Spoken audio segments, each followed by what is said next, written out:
ಈಗ ಮೊದಲ ಪತ್ರಿಕೆ ಕನ್ನಡಪ್ರಭ ಪೇಪರ್ನಲ್ಲಿ ಯಾವೆಲ್ಲ ವಿಚಾರಗಳು ಇದೆ ಅಂತ ಹೇಳಿ ಒಂದೊಂದಾಗೆ ನೋಡ್ತಾ ಹೋಗೋಣ. ಮೊದಲ ವಿಚಾರ, ಈಗ ಅಮೆರಿಕ ವಿರುದ್ಧದ ಯುದ್ಧಕ್ಕೆ ಭಾರತವನ್ನ ಸಹ ಎಳೆದಂಥ ಇರಾನ್ ಎಲ್ಲೇ ನೋಡಿದ್ರೂ ಸಹ ಈಗ ಯುದ್ಧ ನಿಲ್ಲುತ್ತೆ ಅನ್ನುವಂಥ ನಿರೀಕ್ಷೆ ಇಟ್ಕೊಳ್ಳೋದೇ ಹುಸಿ ಅಂತ ಹೇಳ್ಬೋದು. ಆಲ್ರೆಡಿ ಈಗ ಟ್ರಂಪ್ ಕೂಡ ಒಂದು ಎಚ್ಚರಿಕೆಯನ್ನು ಕೊಟ್ಟಿರುವಂಥದ್ದು, ಇನ್ನು 4 ವಾರಗಳ ಕಾಲ ಯುದ್ಧ ಖಂಡಿತವಾಗ್ಲೂ ಕೂಡ ನಡೆಯುತ್ತೆ, ಯುದ್ಧವನ್ನ ನಿಲ್ಲಿಸುವಂತಹ ಮಾತೇ ಇಲ್ಲ ಎನ್ನುವಂಥ ಮಾತು ಕೂಡ ಒಂದು ಕಡೆ ಕೇಳಿ ಬರ್ತಾ ಇದೆ.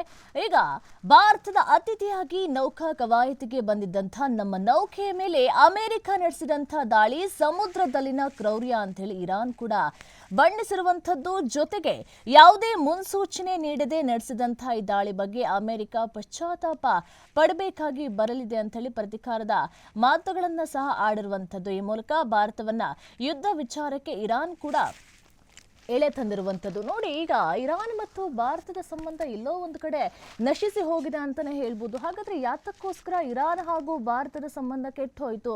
ಎಲ್ಲೋ ಒಂದು ಕಡೆ ಖಮೇನಿ ಅವರ ನಾಲಿಗೆ ಅವರಿಗೆ ಮುಳುವಾಯ್ತಾ? ಯಾಕಂತ ಹೇಳಿದ್ರೆ ನೀವು ಕೂಡ ಗಮನಿಸ್ತಾ ಇರ್ಬೋದು, ಇತ್ತೀಚೆಗಂತೂ ಕೂಡ ಈಗ ಯುದ್ಧ ಆಗ್ತಾ ಇರುವಂಥ ಸಂದರ್ಭದಲ್ಲಿ ಈಗ ನರೇಂದ್ರ ಮೋದಿಯವರು ಇರಾನ್ ಬಗ್ಗೆ ಸಪೋರ್ಟ್ ಮಾಡೋದಾಗ್ಲಿ ಅಥವಾ ಏನು ಸಹ ಮಾತಾಡ್ತಾನೆ ಇಲ್ಲ. ಒಂಥರ ತಟಸ್ಥವಾಗಿರುವಂಥ ನಿಲುವು ಕೂಡ ನೀವು ನೋಡ್ತಾ ಇರ್ಬೋದು. ಇರಾನು ಬೇರೆ ದೇಶಗಳ ಮೇಲೆ ಯುದ್ಧ ಮಾಡಿದಾಗ, ಅಮೆರಿಕದ ಮೇಲೆ ಮಾಡಿದಾಗ, ಇವಾಗ ಬೇರೆ ದೇಶಗಳ ಪ್ರಧಾನಿಗಳ ಜೊತೆ ಮಾತನಾಡ್ತಾರೆ, ಏನು ವಿಚಾರ, ಏನು ಸಮಾಚಾರ ಅಂತ ಹೇಳಿ ತಿಳಿದುಕೊಳ್ಳುವಂಥ ಪ್ರಯತ್ನವನ್ನು ಕೂಡ ಮಾಡ್ತಾರೆ. ಇಸ್ರೇಲ್ನ ಪ್ರಧಾನಿಯೊಂದಿಗೂ ಸಹ ಅವರು ಮಾತನಾಡ್ತಾರೆ.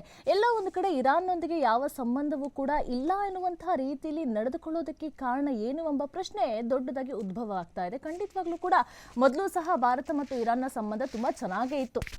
ಯಾಕಂತ ಹೇಳಿದ್ರೆ ಇರಾನ್ನವರಿಗೆ ಭಾರತದಲ್ಲಿ ಬೆಳೆಯುವಂತಹ ಬಾಸುಮತಿ ಅಕ್ಕಿ ಅಂದರೆ ಭಾಳ ಪ್ರೀತಿ. ಹಾಗಾಗಿ ಇಲ್ಲೂ ಸಹ ಪೆಟ್ರೋಲಿಯಂ ಅವಶ್ಯಕತೆ ಇದ್ದಿದ್ದರಿಂದ ಅಲ್ಲೂ ಸಹ ಆಮದು ರಫ್ತು ಆಗ್ತಾ ಇತ್ತು, ಸಂಬಂಧ ಕೂಡ ಚೆನ್ನಾಗೇ ಇತ್ತು. ಆಮೇಲೆ 79ರಲ್ಲಿ ಖಮೇನಿಯವರು ಅಧಿಕಾರಕ್ಕೆ ಬಂದಾಗಲೂ ಸಹ ಭಾಳ ಚೆನ್ನಾಗೇ ಇತ್ತು ಸಂಬಂಧ ಕೂಡ ಭಾರತ ಮತ್ತು ಇರಾನ್ದು. ತದನಂತರ 2024ರಲ್ಲಿ ಖಮೇನಿಯವರು ಒಂದು ಹೇಳಿಕೆಯನ್ನು ಕೊಡ್ತಾರೆ, ದೊಡ್ಡ ಹೇಳಿಕೆಯನ್ನು ಕೊಡ್ತಾರೆ, ಒಂದು ಟ್ವೀಟನ್ನು ಮಾಡ್ತಾರೆ, ಟ್ವಿಟರ್ನಲ್ಲಿ ಒಂದು ಪೋಸ್ಟನ್ನು ಮಾಡ್ತಾರೆ. ಏನು ಅಂತ ಹೇಳಿದ್ರೆ, ಮುಸ್ಲಿಮರು ಪ್ರಪಂಚದಾದ್ಯಂತ ಹಿಂಸೆಯನ್ನು ಅನುಭವಿಸ್ತಾ ಇದ್ದಾರೆ, ಕಷ್ಟವನ್ನು ಪಡ್ತಾ ಇದ್ದಾರೆ, ಅದರಲ್ಲೂ ಭಾರತವೂ ಸೇರಿದಂತೆ. ಭಾರತ ಜೊತೆಗೆ ಗಾಜಾ ಹೆಸರನ್ನು ಸೇರಿಸ್ತಾರೆ, ಮಯನ್ಮಾರ್ ಹೆಸರನ್ನು ಕೂಡ ಸೇರಿಸ್ತಾರೆ. ಅದು ಭಾರತಕ್ಕೆ ಸಹಿಸ್ಕೊಳ್ಳೋದಕ್ಕೆ ಆಗಲಿಲ್ಲ. ಭಾರತದವರು ನಿಜವಾಗ್ಲೂ ಕೂಡ ಭಾರತದಲ್ಲಿ ಮುಸ್ಲಿಮರು ಕಷ್ಟಪಡ್ತಾ ಇದ್ದಾರೆ ಎನ್ನುವಂಥ ಮಾತನ್ನು ಹೇಳ್ತಾರಲ್ಲ. ಖಂಡಿತವಾಗ್ಲೂ ಕೂಡ ಖಮೇನಿಯವರು ಬಂದಿಲ್ಲಿ ಬಾಗಲಕೋಟೆಗೆ ಮದ್ದೂರಲ್ಲಿ ಬಂದು ನೋಡಿದರೆ ತುಂಬ ಚೆನ್ನಾಗಿ ಅವರಿಗೆ ಅರ್ಥ ಆಗಿರೋದು.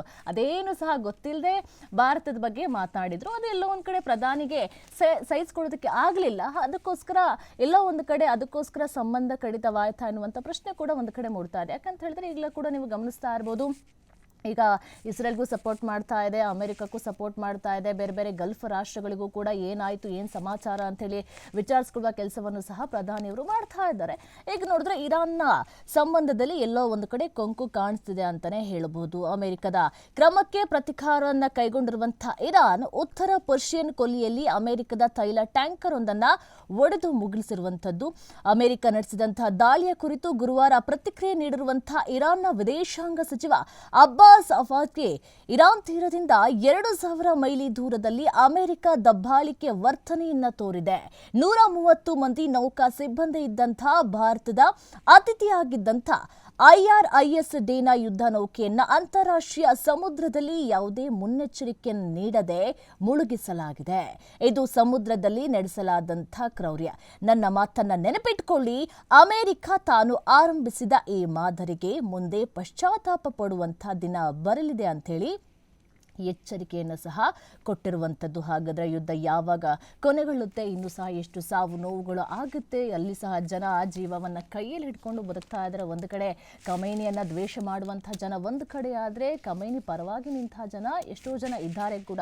ಹಾಗಾದರೆ ಯುದ್ಧ ಯಾವಾಗ ಅಂತ್ಯ ಆಗುತ್ತೆ? ಆಲ್ರೆಡಿ ಇವಾಗ ಇರಾನು ಕೂಡ ಅಮೆರಿಕದ ಸೇನಾ ನೆಲೆಗಳ ಮೇಲೆ, ಬುರ್ಜ್ ಖಲೀಫಾ ಮೇಲೆ ಸಾಕಷ್ಟು ದಾಳಿ ಆಗ್ತಾ ಇರುವಂಥದ್ದು. ಟ್ರಂಪ್ ಕೂಡ ಎಚ್ಚರಿಕೆಯನ್ನು ಕೊಟ್ಟಿರುವಂಥದ್ದು. ಸದ್ಯಕ್ಕಂತೂ ಯುದ್ಧ ನಿಲ್ಲಿಸುವಂತಹ ಮಾತೇ ಇಲ್ಲ ಅನ್ನುವಂಥ ಎಚ್ಚರಿಕೆಯನ್ನು ಸಹ ಕೊಟ್ಟಿರುವಂಥದ್ದು. ಹಾಗಾದ್ರೆ ಏನಾಗುತ್ತೆ ಅನ್ನುವಂಥ ನಿರೀಕ್ಷೆ ಸಹ ಒಂದು ಕಡೆ ಹೆಚ್ಚಾಗ್ತಾ ಇರುವಂಥದ್ದು. ಒಂದು ಕಡೆ ಯಾವುದು ಕೂಡ ಬಗೆಹರಿತಾ ಇಲ್ಲ. ಅಮೆರಿಕದ ಪ್ರಳಯ ಕ್ಷಿಪಣಿ ಪರೀಕ್ಷೆ ಯಶಸ್ವಿ ಆಗಿರುವಂಥದ್ದು. ಇರಾನ್ ಜೊತೆ ಸಮರದಲ್ಲಿ ನಿರತವಾಗಿರುವಾಗಲೇ ಹಿರೋಶಿಮಾದಲ್ಲಿ ಪ್ರಯೋಗಿಸಿದಕ್ಕಿಂತ 20 ಪಟ್ಟು ಶಕ್ತಿಶಾಲಿಯಾದಂಥ ಅಣು ಬಾಂಬ್ ಹೊತ್ತೊಯ್ಯಬಲ್ಲ, ಜಗತ್ತಿನ ಯಾವುದೇ ಮೂಲೆಯನ್ನ ತಲುಪಬಲ್ಲ ಡೋಮ್ಸ್ಟೇ ಕ್ಷಿಪಣಿಯನ್ನ ಅಮೆರಿಕ ಪರೀಕ್ಷೆ ನಡೆಸಿದ್ದು ಆತಂಕಕ್ಕೆ ಸಹ ಕಾರಣ ಆಗಿರುವಂಥದ್ದು. ಇಷ್ಟು ಯುದ್ಧದ ವಿಚಾರಗಳಾಗಿರುವಂಥದ್ದು. ಯುದ್ಧದ ವಿಚಾರವನ್ನು ಎಷ್ಟೇ ಮಾತಾಡಿದ್ರು ಸಹ ಅದಂತೂ ಬಗೆಹರಿಯದಂತಹ ಮಾತಾಗಿದೆ. ಈಗ ಒಂದು ಬ್ರೇಕ್ನ ಸಮಯ ಆಗಿದೆ, ಬ್ರೇಕ್ ಹೋಗಿ ಬರೋಣ.